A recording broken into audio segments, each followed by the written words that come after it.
Assalamualaikum warahmatullahi wabarakatuh.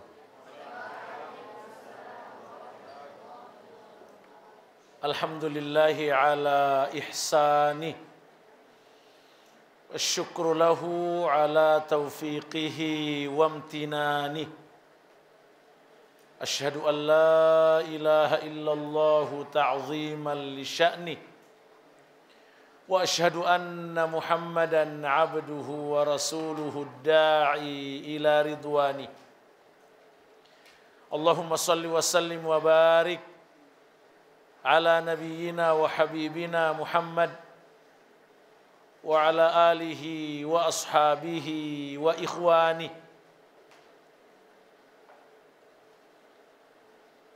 Allahumma inna nas'aluka ats-tsabata fil amr wal azimata 'ala ar-rusyd wa nas'aluka mujibati rahmatik wa azaima maghfiratik wa nas'aluka syukra ni'matik wa husna ibadatik wa nas'aluka qalban salima wa lisanan sadiqa wa nas'aluka min khairi ma ta'lam wa na'udzubika min syarri ma ta'lam wa nastaghfiruka lima ta'lam innaka anta 'allamul ghuyub. Allahumma amin.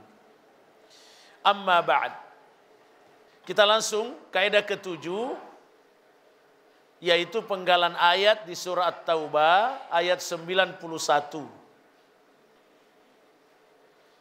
Yang berbunyi a'udzubillahi minasyaitonir rajim ma 'alal muhsinina min sabil. Ma 'alal muhsinina min sabil. Itu saja kaidahnya. Ma 'alal muhsinina min sabil artinya tidak ada jalan untuk mempersalahkan orang yang berbuat baik. Masya Allah.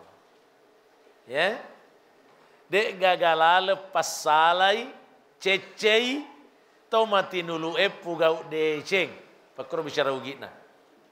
Ya, tidak ada jalan menyalahkan, mencela, apalagi menghinakan orang-orang yang rajin berbuat baik. Ma'alal muhsinina min sabil. Penjelasan. Kaidah ini merupakan firman Allah yang menjelaskan peristiwa Perang Tabuk. Perang Tabuk yang terjadi pada tahun ke-9 Hijriah. Dipimpin langsung oleh Nabi Sallallahu Alaihi Wasallam. Perang Tabuk, perang yang sangat berat. Karena harus menempuh perjalanan ratusan kilometer dari Madinah ke arah utara untuk menghadapi pasukan Romawi yang diberitakan akan menyerang umat Islam di Madinah. Nabi keluar untuk menyongsong mereka di Tabuk. Pada saat pemberangkatan ke Tabuk, karena beratnya pemberangkatan itu, banyak yang berhalangan. Ada yang berhalangan karena kemunafikannya, ada yang betul-betul berhalangan karena uzur. Seperti itu. Nah, singkatnya, ayat mulia ini, ma'alal muhsinina min sabil, tidak ada jalan untuk mencelah, mempersalahkan orang-orang yang berbuat baik. Ini maksudnya orang-orang yang tidak bisa ikut ke perang Tabuk karena betul-betul ada uzurnya, tidak boleh dipersalahkan. Iya, tidak boleh dipersalahkan, bahkan tetap dapat pahala seperti yang didapatkan orang yang ikut perang. Kenapa? Karena niatnya tetap, tidak pernah padam niatnya untuk ikut berjihad. Hanya betul-betul ada uzurnya. Ini yang dimaksud oleh Allah di sini, ma'alal muhsinina min sabil. Yang kedua, ayat ini berlaku umum. Berdasarkan kaidah usul fikhi, al-ibratu bi umumil lafzi la bi khususis sabab. Yang berlaku itu adalah umumnya lafaz dan bukan khususnya penyebab. Maksudnya, ayat ini bukan hanya berlaku untuk yang berhalangan ke perang Tabuk, tapi berlaku secara umum kepada semua umat Islam. Bagaimana bentuk pemberlakuan ayat ini kepada seluruh umat Islam? Pertama, ada memang orang yang disebut mempunyai uzur syar'i. Halangan yang dibenarkan oleh syariat untuk tidak mengamalkan ajaran Islam tertentu. Ada halangan berjihad, ada halangan ke masjid, ada halangan berinfak karena tidak mampu misalkan. Ada halangan karena sakit, itu yang disebut uzur syar'i. Yaitu tidak boleh disalahkan. Tidak boleh dibilang beleperu. Kalau betul-betul ada halangannya. Kalau betul-betul ada halangannya secara syar'i. Paham? Ya? Jika ada santri berhalangan, pastikan dulu. Bisa saja beleper, bisa juga memang halangan syar'i. Jadi dibutuhkan, pertama dibutuhkan kejujuran dari yang bersangkutan, yang kedua dibutuhkan pengawasan ketat dari para pembina untuk memastikan. Ya. Kalau memang ada halangan uzur syar'inya, tidak boleh disalahkan. Tapi ada syaratnya. Apa syaratnya? Kata para ulama, sebagaimana yang disebut dalam surat Taubah ayat 91 ini, idza nasahu lillahi wa rasuli. Tetap mau berbuat baik kepada Allah dan Rasul. Tidak padam niatnya. Tidak gembira, tidak menikmati kesempatan dalam kesempitan. Tetap ada niatnya mau terlibat. Hanya betul-betul dihalangi. Ada halangan yang ditetapkan oleh Allah. Itu syarat yang pertama. Syarat yang kedua, tidak mempengaruhi orang lain. Tidak mempengaruhi orang lain, tidak melemahkan semangat orang lain. Jam aku pergi, pintar. Ada tuh bilang, jam aku pergi bodoh. Jam aku pergi, temani mak di sini. Padahal tidak butuh teman. Itu tidak boleh. Justru yang harus dia lakukan adalah mendorong yang lain. Lawan untuk podo iya nah. Ilodo anak kak. Itu yang benar. Itu syaratnya sehingga orang ini tidak boleh dipersalahkan. Biar ada uzurnya, tapi mengajak orang lain untuk menemaninya padahal dia tidak butuh. Ya, dia tidak butuh tapi dia tetap mengajak orang lain untuk menemaninya, mengganggu orang lain yang mau berangkat, tidak masuk dalam ayat ini. Tetap dipandang salah. Dia tidak bisa ke masjid karena sakit umpamanya atau karena haid umpamanya. Dia ajak temannya yang sholat. Yang temanku pergi, temannya di sini cerita. Oh, tidak boleh. Tidak boleh. Yang tidak ada halangannya tidak boleh dipengaruhi. Itu pemberlakuan kaidah ini. Yang kedua, pemberlakuan ayat mulia ini adalah disebutkan oleh para ulama bahwa seseorang itu tidak ada bebannya dalam kehidupan ini kecuali yang dibebankan oleh syariat. Maksudnya, tidak boleh kita mewajibkan sesuatu kepada seseorang yang tidak diwajibkan oleh syariat. Tidak boleh kita bilang berdosa kok nak. Berdosa kok kalau tidak mau kerja ini. Apa dalilnya? Iya. Tidak boleh kita mengatakan haram ini kau lakukan tanpa ada dalil dari syariat. Iya. Itu juga pemberlakuan ayat ini menurut para ulama. Bahwa yang boleh memberi beban kepada manusia adalah Allah dan Rasulnya. Tentang kewajiban, tentang haram, tentang sunat. Iya. Itu yang boleh memberinya beban adalah syariat. Yang ketiga, pemberlakuan kaidah ini ma'alal muhsinina min sabil adalah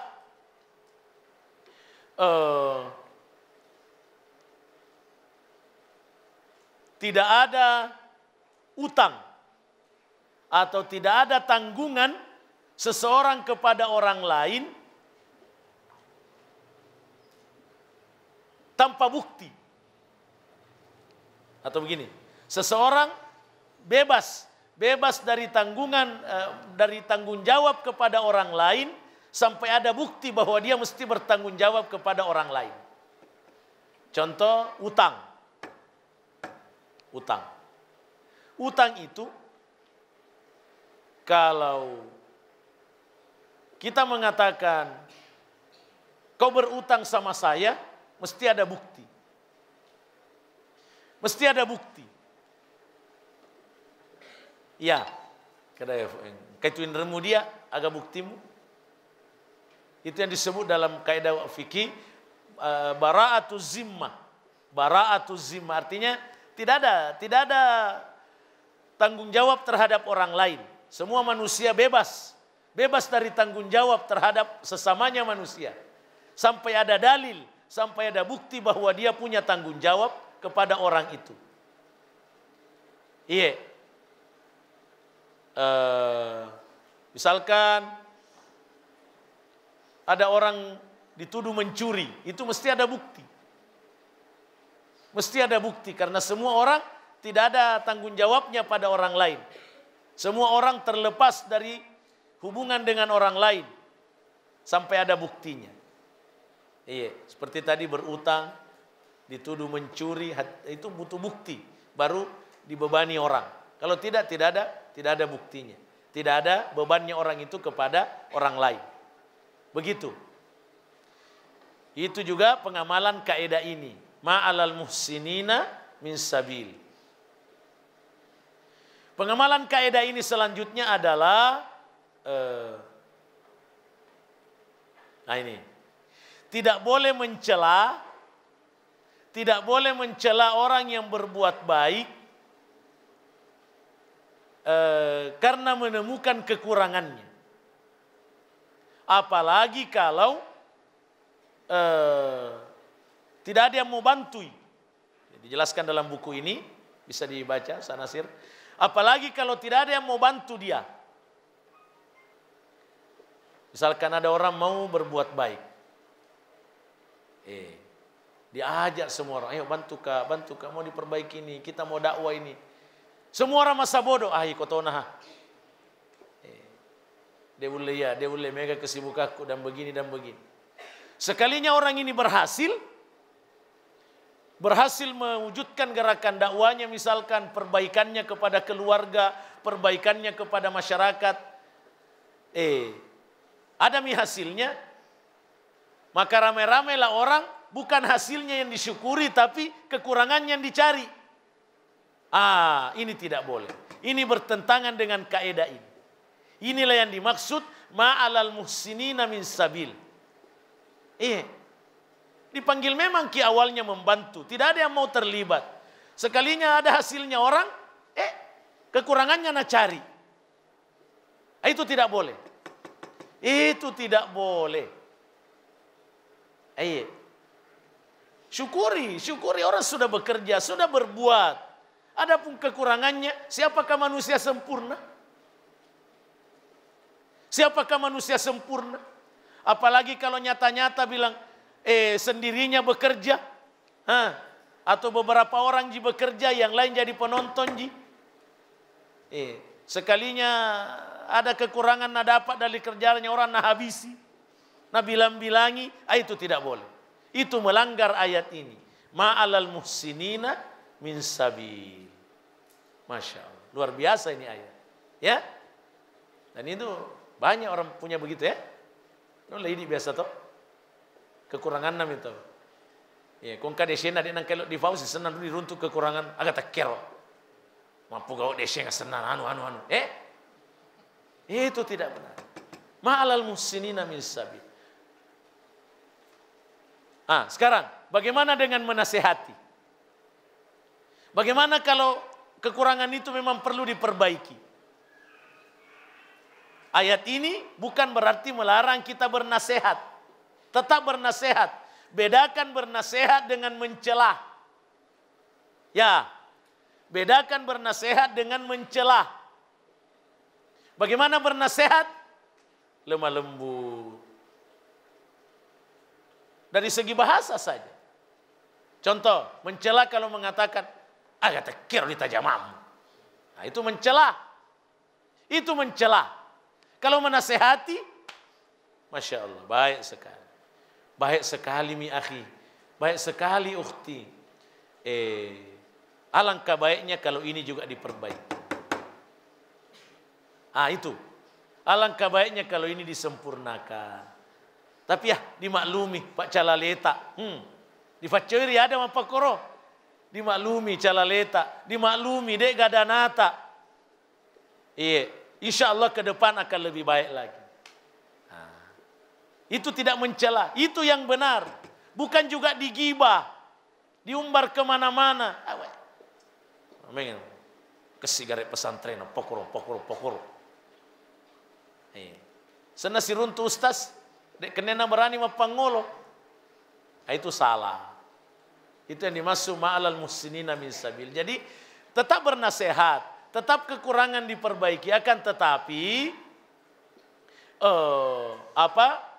tidak mencela, dengan lemah lembut, dengan tetap mengakui prestasi yang dicapai orang dan diluruskan kekurangan-kekurangannya dengan cara yang lemah lembut. Kami tahu deh kekurangan meto mesti nasapa. Mesti sembuh deseng. Saya di kekurangan capun itu deseng.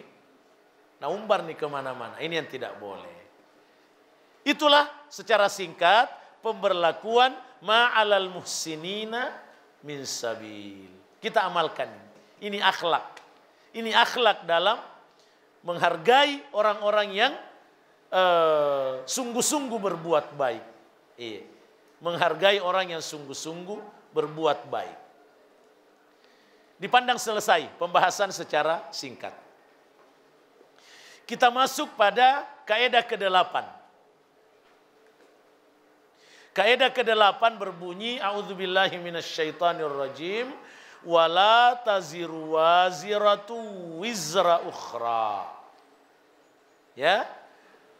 Wala taziru waziratu wizra ukhra. Artinya tidaklah seseorang yang berdosa memikul dosa orang lain. Tania tahu lainnya lempak ki dosana set dia tahu.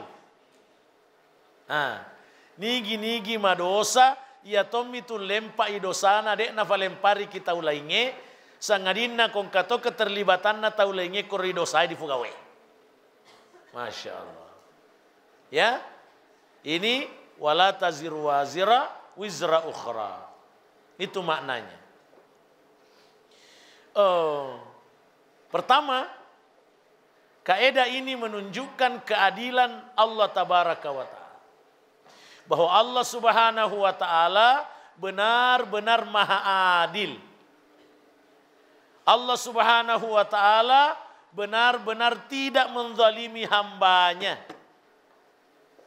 Karena satu kezaliman, kalau bukan orang yang berbuat itu yang dapat. Satu kezaliman. Dan ini sebentar pemberlakuannya dalam kehidupan kita.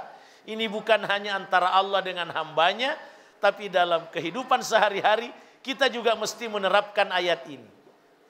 Bahwa jangan membebani kesalahan kepada seseorang yang tidak bersalah. Ya. Wala taziru wazira wizra ukhra. Bahwa Islam betul-betul maha adil. Allah betul-betul maha adil. Siapa yang berbuat itu yang dapat. Ya. Orang yang berbuat baik akan memperoleh balasan kebaikan. Orang yang berbuat keburukan akan memperoleh balasan keburukan. Iya. Yang kedua, kaidah ini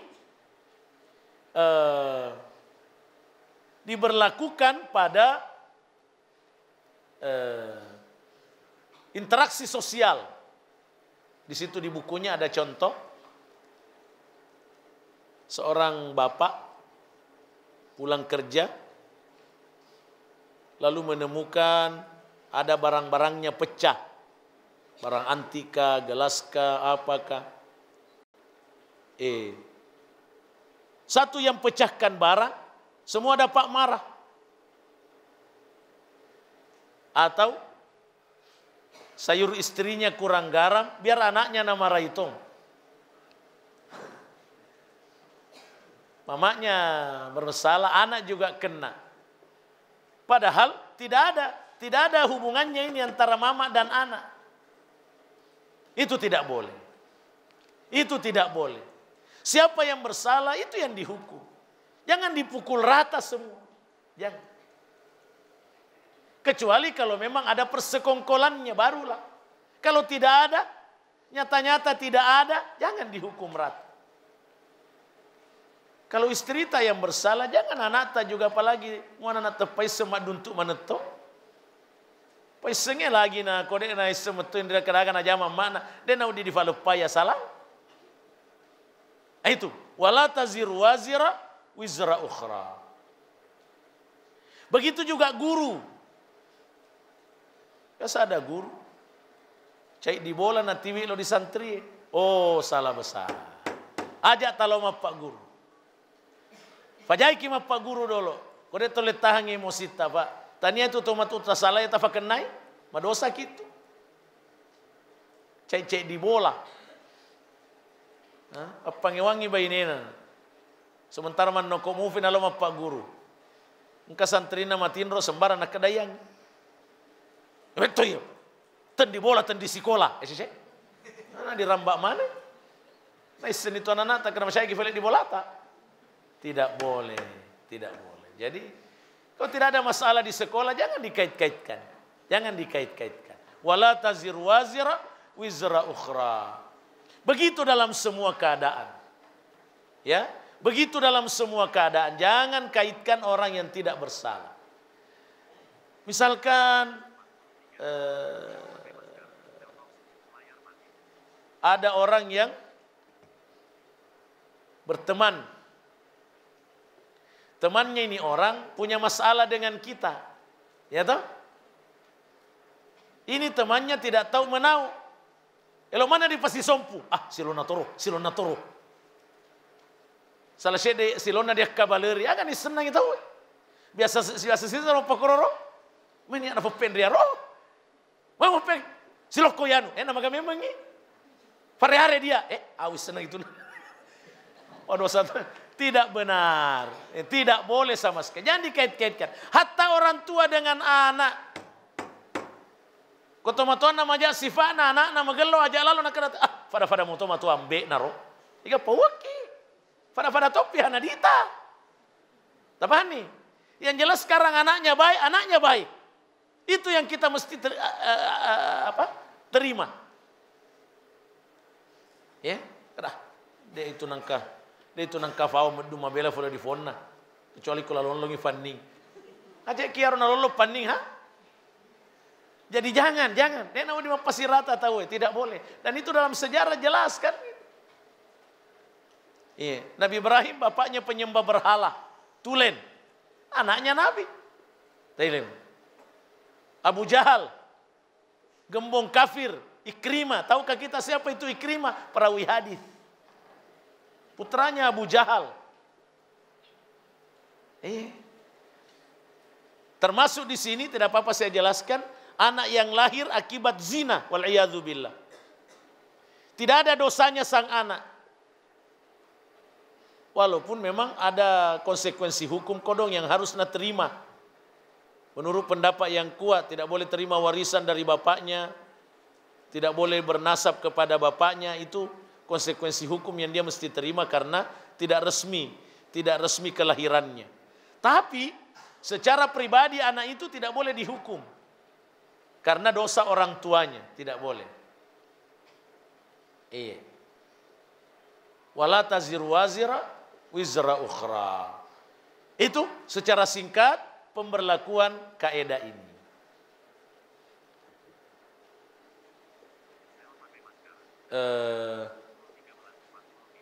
Satu lagi sampai jam 2 insya Allah, karena setelah istirahat sejenak saya harus kembali sebab maghrib di Bontonyeleng. Kaidah berikut, kaidah yang ke-9 berbunyi walaisa dzakaru kal untha.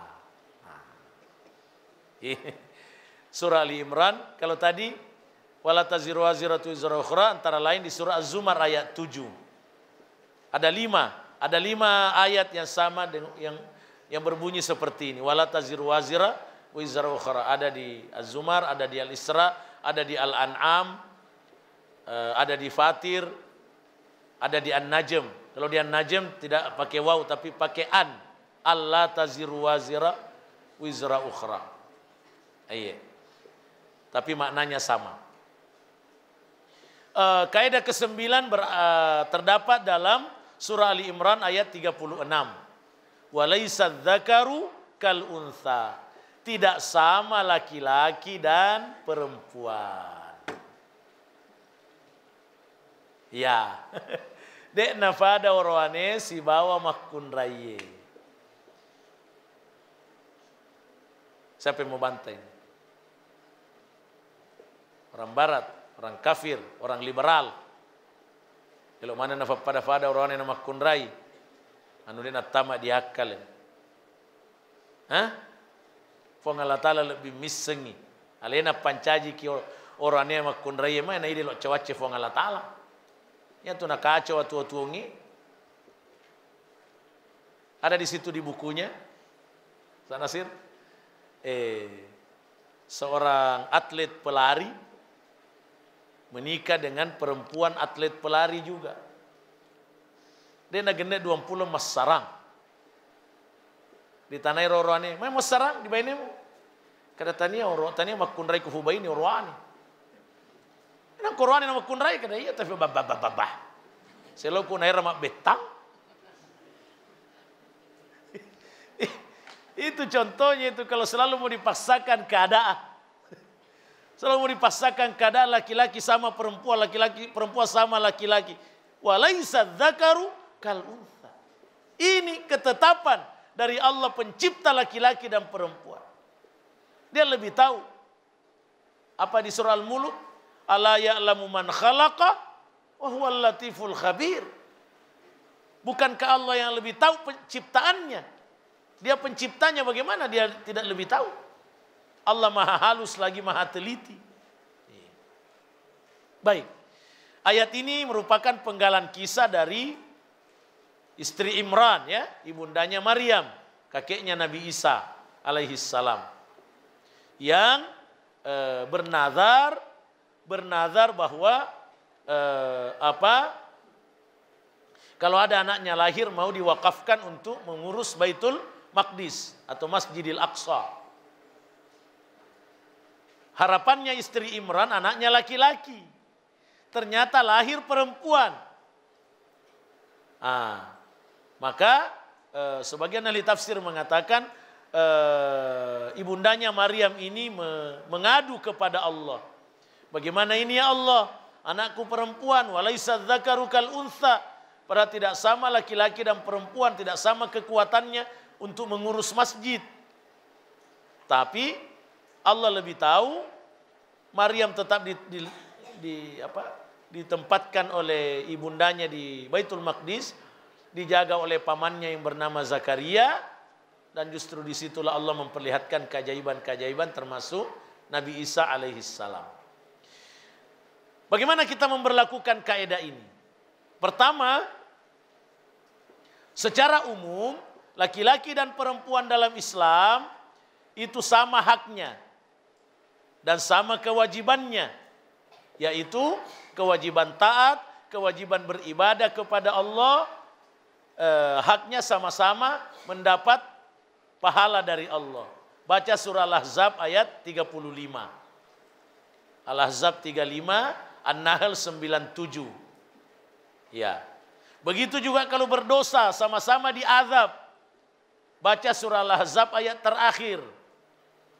Sama-sama laki-laki musyrik, perempuan musyrik, laki-laki munafik, perempuan munafik sama-sama diazab. Perempuan beriman, laki-laki beriman sama-sama diterima tobatnya oleh Allah kalau tobat. Itu yang pertama. Sekarang dalam pengamalan ketaatan kepada Allah, disitulah ada perbedaan beberapa segi. Dan perbedaan ini bukan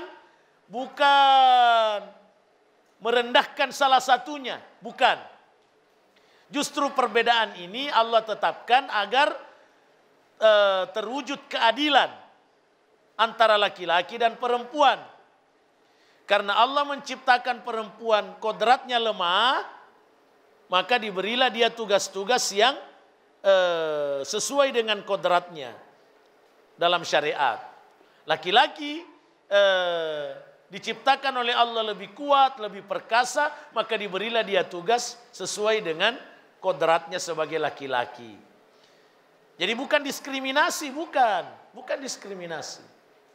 Justru kalau mau ditukar peranannya laki-laki dan perempuan, itulah mengakibatkan kekacauan. Jelas. Yang kedua, seperti yang saya katakan tadi, laki-laki diciptakan untuk kuat, perkasa, itu kebutuhannya perempuan. Itu kebutuhannya perempuan. Coba, kalau ada suami peklo-peklo marah itu istri. Apa biasa Nabi bilang istri? Saya aja mestinya loyo-loyo Pak Makun Raika. Itu fitrahnya itu bicara. Yang Qurannya seperti Makun Rai. Begitu juga kalau adalah perempuan bertipe laki-laki, pasti laki-laki tidak suka.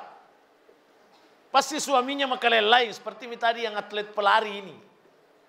Jadi furamana ni natoro pengawalan lebih misengi. Jadi janganlah kita mau menentang, baik menentang kodrat Allah maupun mau menentang syariatnya. Patuhlah, taatlah. Kalau perempuan dan laki-laki menerima posisinya masing-masing, walaisa dzakaru kal untha, maka keadaan akan harmonis insyaallah. Iya, keadaan akan harmonis. Dan jangan main-main. Kalau ada yang mencoba melakukan penyerupaan, dilaknat oleh Allah dan Rasulnya. Ya toh? Padahal hal yang telah ditetapkan berbeda oleh Allah dan Rasulnya. Lalu ada yang mau melanggar, dilaknat oleh Allah. Karena itu akan merusak. Jadi patuhilah ketentuan Allah pada kodrat kita masing-masing. Apa antara lain yang berbedakah dalam syariat? Warisan ya, laki-laki 2, perempuan 1. Jangan dianggap diskriminasi. Bukan. Karena laki-laki membawa mahar, perempuan dikasih mahar. Jadi kalau kita pada syapu ni romodalak norwane, yang makun raya kon runtuk kisedi, dia ringi mahar gena ni 2. Ya kota 2 na gena kita lu bagian na makun raya. Jadi justru di situ tidak adil. 1. Yang kedua, kalau ada perempuan yang belum menikah, maka kalau tidak ada orang tuanya, maka saudara laki-lakinya mesti bertanggung jawab. Makanya laki-laki dikasih 2 supaya jadi modal dalam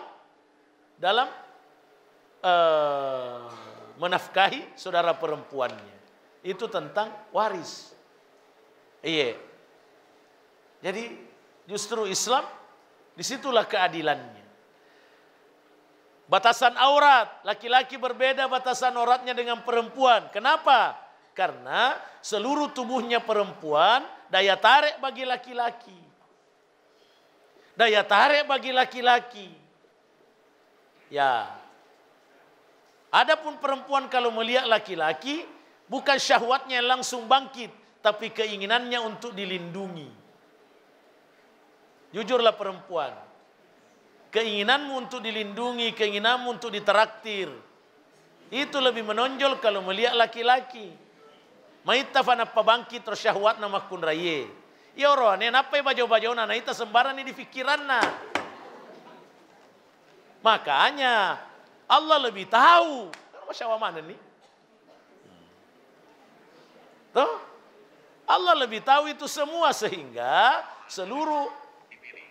makanya seluruh anggota tubuh perempuan itu aurat kecuali muka dan telapak tangan bagi yang tidak mewajibkan cadar. Laki-laki hanya pusar sampai lutut. Apa ya farona itu makun rain nama kalian lain.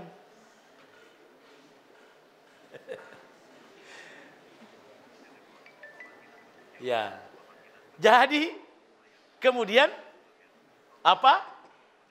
Inilah yang mau diubah oleh musuh-musuh Islam dan sudah berhasil dengan gemilang. Sudah berhasil dengan gemilang menanamkan syubhat pada perempuan sehingga singinna na jamai ronelo meneturi tanah jama makun raye. Maka tekacau itu tuonge, maka tekedo lokolo irupa tawe. Di Pasigaru. Napa ko elo kita mapa boting yaro doi pain ref fora si masuli di fasuliri si. Maka na lancar apa ngadinge? Nauzubillah. Ikutane metof ada ini jagai ki aleta, jagai ki anata termasuk mapa sikolai sembarang onrong akar itu tu. Nama kokoi de metom pemula ni tedes siri. Pemula ni tedes siri. Dia nana takini rang itu saya kumat tampu ki anakna. Nade na fura botti. Kufar lui naso bugatti ajang kamiseng. Engkau tahu matampu anak-anak di Fawang aga nasa dek nak kumasyai pak kejadian Tony la haula wala sampai begitu. Ini bahayanya sekarang dan memang begitulah salah satu tanda kiamat kata Nabi sallallahu alaihi wasallam. Merajalelanya perzinahan dan tidak ada lagi rasa malu. Bukan berarti karena tanda kiamat maka kita harus masuk di tanda itu. Aja. Itulah walaisa dzakaru kal untha. Mari kita patuhi ini. Ya, terima syariat Allah sebagaimana menerima kodrat Allah bahwa berbeda laki-laki dan perempuan. Wallahu taala a'lamu bissawab. Alhamdulillah 3 kaidah dibahas dengan singkat di masjid yang mulia ini, walaupun singkat semoga bisa jelas, dipaham dan diamalkan. Ma'alal muhsinina min sabil, semoga jelas apa maksudnya, apa pengamalannya. Wala taziru waziratun wizra ukhra dan walaysa dzakaru kal untha.